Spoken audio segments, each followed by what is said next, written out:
Bom, vamos agora falar de alhetas. Para aquilo que tínhamos ouvido, as alhetas realmente são elementos que existem em todos os sistemas industriais e não só, não é? Mas que visam realmente aumentar a área de transferência de calor. Como vocês podem ver aqui nos exemplos da figura, nós temos aqui tubos no qual está a passar um escoamento qualquer de um fluido, um líquido, e que depois temos aqui um escoamento transversal de um gás. Ora, com a introdução destas alhetas, que são estes discos, temos a possibilidade de aumentar a área de transferência de calor e dessa maneira também aumentar a transferência de energia que ocorre entre os dois fluidos. Para isso, nós podemos começar aqui a entender aquilo que acontece numa superfície. Verifiquem que temos aqui a taxa de transmissão de calor dada pela lei de Newton, em que está uma parede sujeita a um escoamento de um fluido qualquer. Ora, esta exposição permite-nos observar que na equação da lei de Newton nós temos que a área é a área da superfície da parede, correto? Portanto, temos como formas de aumento da nossa taxa de transmissão de calor o quê? Ou aumentar a área, ou aumentar o H, ou aumentar este ΔT. Então vocês reparem nas consequências que daqui advêm. Se aumentarmos o H, significa que chegamos a um ponto em que estamos a passar de convecção natural para convecção forçada. Logicamente, estamos a entrar com um elemento de ventilação mecânica, por exemplo, e passamos a ter que despender energia para aumentarmos esta taxa de transmissão de calor. Por outro lado, nem sempre é muito fácil aumentarmos este ΔT, porque são condições de funcionamento, não é? E, possivelmente, se conseguimos controlar o ambiente a que ele está exposto, isto também implica climatização ou, inclusivamente, refrigeração. Por outro lado, realmente a via que se torna mais acessível é o aumento da área de exposição. E isso faz com que realmente seja esta opção com a introdução de alhetas. Aquilo que acabamos aqui de falar são realmente as informações que aqui estão, está certo? Bom, nesta figura, na 5.2, já temos a introdução de algumas alhetas. Vocês reparem que há realmente uma diminuição da área superficial da parede, no entanto, por onde? Por esta área de contacto. Esta área de contacto que aqui está. No entanto, o que é que nós ganhamos? Ganhamos esta área que aqui se encontra, mais esta área que aqui se encontra, mais a da face inferior. E isto é bastante significativo. Quanto à forma que as alhetas podem ter, nós identificamos aqui três tipos: retas, circulares e do tipo agulha.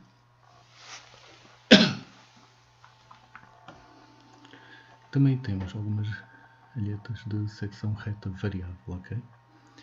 Bom, hipóteses. Hipóteses para o nosso sistema. Sistema unidimensional, o fluxo de calor é unidimensional, estamos em regime permanente, as propriedades termofísicas são constantes, não temos geração de calor, as trocas por radiação são desprezáveis e o coeficiente de convecção H é constante. Então, reparem, se eu analisar aqui um pequeno elemento infinitesimal, como aqui se encontra na imagem, e puder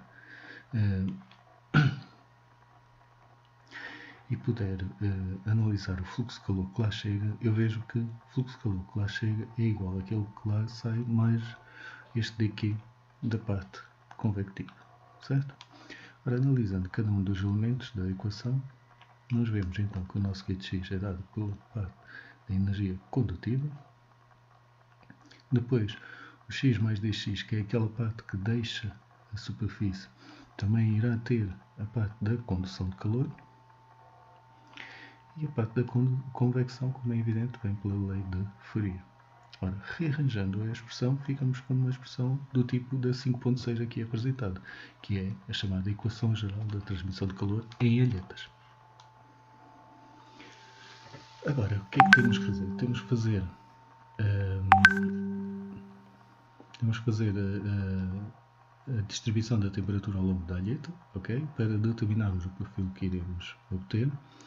As alhetas podem ser de secção transversal uniforme, como vimos anteriormente, e se aplicarmos à equação anterior, a equação geral das alhetas, temos aqui a possibilidade de analisar cada uma destas imagens. Reparem, temos a temperatura de base da alheta, aqui identificada como TB. Okay? Depois temos o fluxo de calor que vai atravessar a alheta, que tem uma espessura T, tem uma largura W, okay? E tem um comprimento L. Certo?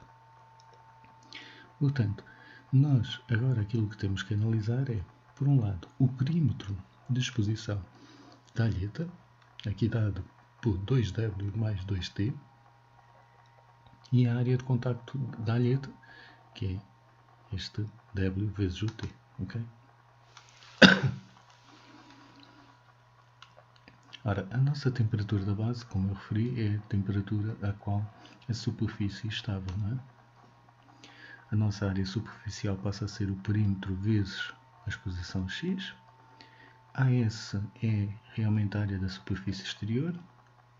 E temos aqui que a nossa derivada da área de contacto em relação a x tem que ser igual a zero e a nossa derivada da área superficial em relação a x tem que ser igual ao perímetro, correto?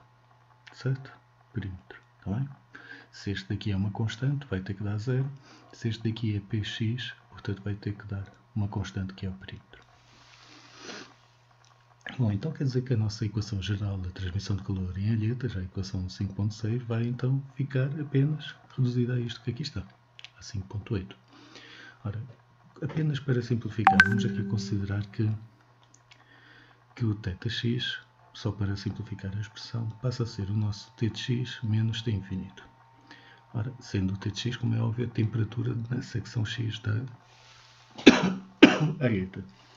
Substituindo a equação, ficamos então d2θ sobre dx2, ok? d2θ sobre dx2 menos m ao quadrado vezes θ igual a zero. Bom, ou seja, m ao quadrado igual a hp sobre kc. E daqui retiramos que θ de x será igual a c1 vezes a exponencial de mx mais c2 vezes a exponencial de menos mx. À semelhança daquilo que fizemos na determinação do perfil de temperaturas em coordenadas cartesianas e coordenadas cilíndricas, também aqui temos que determinar as constantes de integração C1 e C2, como através das condições de fronteira. Temos aqui então que a nossa θ0, ou seja, θ0 é na posição 0, portanto seria a temperatura da base menos a temperatura infinita, vamos designar aqui por θb, e a outra condição será no extremo da alheta, quando x igual a L. E este x igual a L depende do caso que estamos em estudo. A seguir nós vamos analisar cada um destes casos, temos 4 casos possíveis, está bem? O primeiro caso é alheta de comprimento finito com transferência de calor pela extremidade não desprezável. Então vocês reparem, o que é que nós vamos ter? Temos aqui o fluxo de calor, okay, que vai atravessar a alheta e que depois ainda se liberta uma parte dessa energia sob a forma de convecção. Portanto, a interpretação que nós temos é alheta de comprimento finito com transferência de calor pela extremidade não desprezável. Quer dizer que aqui ainda chega alguma quantidade de energia e que não é desprezável, como é evidente. Neste caso, a expressão é dada então aqui pelo balanço de energia na nossa extremidade. Okay? A parte de condução que chega é igual à parte de convecção, que é libertada, ou então, portanto, substituindo, obtemos a equação do tipo 5.16, em que θ sobre θb é dada pelo cosseno hiperbólico de m vezes L menos x, mais h sobre mk, seno hiperbólico de m vezes L menos x, sobre cosseno hiperbólico de ml, mais h sobre mk, seno hiperbólico de ml. Bom, o que é que nós conseguimos tirar daqui? Conseguimos tirar a distribuição da temperatura ao longo de uma alheta, okay, em que esta alheta tem comprimento finito e consideramos que a transferência de calor pela sua extremidade não é desprezável, certo? Bom, temos aqui a expressão que nos permite determinar o fluxo de calor, Bem, podemos aplicar a equação 5.18 para a determinação do fluxo de calor que atravessa a alheta. Segundo caso, caso B, é exatamente a mesma coisa, só que agora, no final da alheta, nós vamos ter transferência de calor pela extremidade desprezável. Ora, o que é que isto significa? Se é desprezável por ali, significa que não se vai perder nada, não é? Então, o que é que nós vamos considerar? Quando estivermos a falar do perfil de temperaturas na extremidade da alheta, de θ dx, para x igual a L, vamos dizer que L é igual a zero. Porquê? Porque estamos a considerar que a extremidade da alheta é tratada então como adiabática. Não há perdas de energia pela extremidade. Ora, isto resulta na equação 5.21. Temos mais uma vez que determinar as constantes C1 e C2. E por fim, temos aqui a possibilidade de determinar o perfil de temperatura na alheta. E aqui temos a determinação do fluxo de calor que atravessa a alheta, pela equação 5.23. Terceiro caso. O terceiro caso é o caso C, que aqui aparece alheta de comprimento finito com temperatura imposta na extremidade. Ora, na extremidade nós vamos passar a conhecer a temperatura e vamos chamar-lhe o TL, né? Neste momento não temos um valor, mas é como se estivéssemos ali, imaginem, 30 graus, okay? Em que o ambiente estava a 20, está certo? Portanto, a nossa distribuição de temperatura passa a ser dada pela equação 5.24, que aqui se encontra, e o calor que é transmitido pela alheta é dado pela equação 5.25. Por fim, temos o caso da alheta de comprimento infinito. Ora, o que significa a alheta ser considerada de comprimento infinito? Parece que é igual ao caso B, mas não. Nós temos mais material do que necessitávamos. Vou fazer entender? Portanto, está lá aquele material a mais, nas condições de funcionamento que a alheta está, é um desperdício. Portanto, aquilo que nós temos aqui é que em x igual a L, vamos ter um θL, em que o TL menos o T infinito é igual a zero. Portanto, o perfil de temperaturas veio, por exemplo, a diminuir ao longo da alheta, chega e estabilizou. E mesmo antes de sair da alheta já está estabilizado com a temperatura ambiente. Desta forma, a temperatura será dada a distribuição da temperatura será dada pela equação 5.26 e o calor que é transmitido pela alheta pela equação 5.27.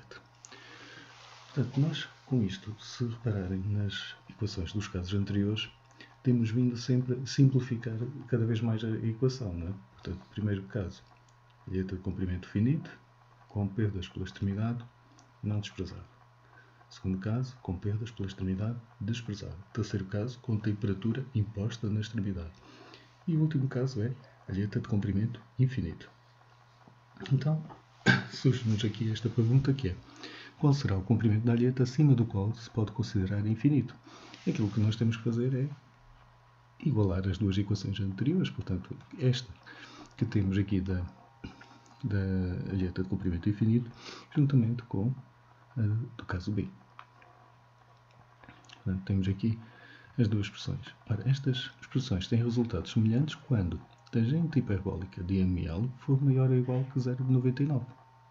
Ou seja, uma alheta é considerada com comprimento infinito se produto de M vezes L for maior ou igual que 2,65. E então podemos resolver isto em ordem L e determinamos qual é que é o comprimento a partir do qual a alheta pode ser considerada de comprimento infinito. Não se esqueçam que o M é dado por raiz quadrada de HP sobre KC.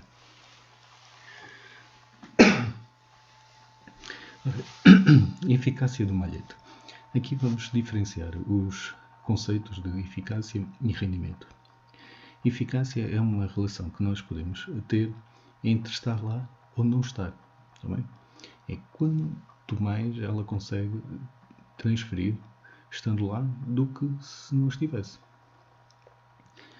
O rendimento, como a gente já falou em várias disciplinas, é o aproveitamento da energia disponível. Duas hipóteses então agora temos para a eficácia de uma alheta. Se o comprimento da alheta aumentar, temos um aumento da taxa de transmissão de calor, sim ou não? Ou se o comprimento da alheta diminuir, temos um aumento da taxa de transmissão de calor.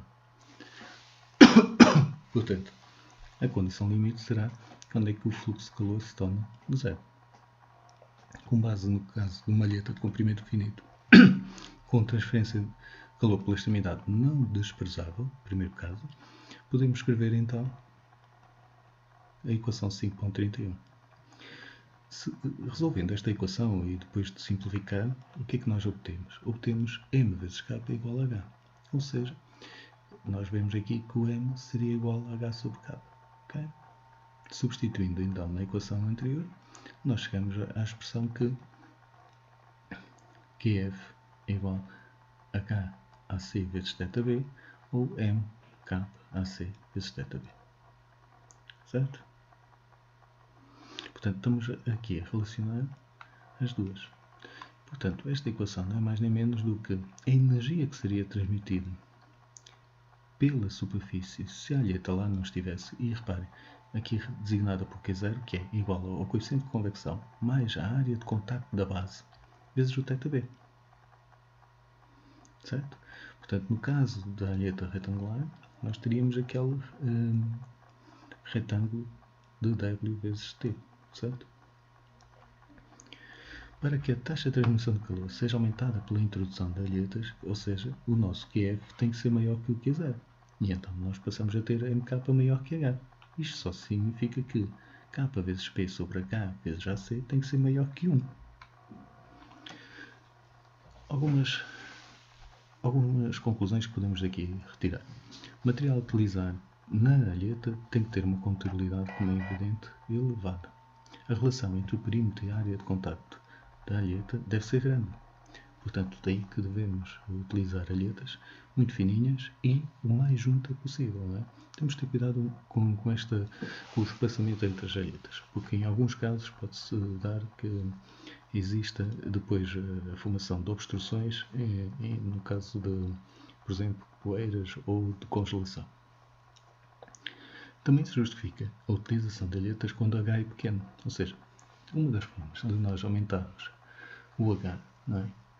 Portanto, de aumentarmos o fluxo de calor é através da introdução de alhetas. Se nós olharmos para a equação da lei de Newton, se temos um lado com um H menor que o outro, portanto, nós ao colocarmos alhetas nesse lado, vamos favorecer a transmissão de calor para esse mesmo lado. Ok?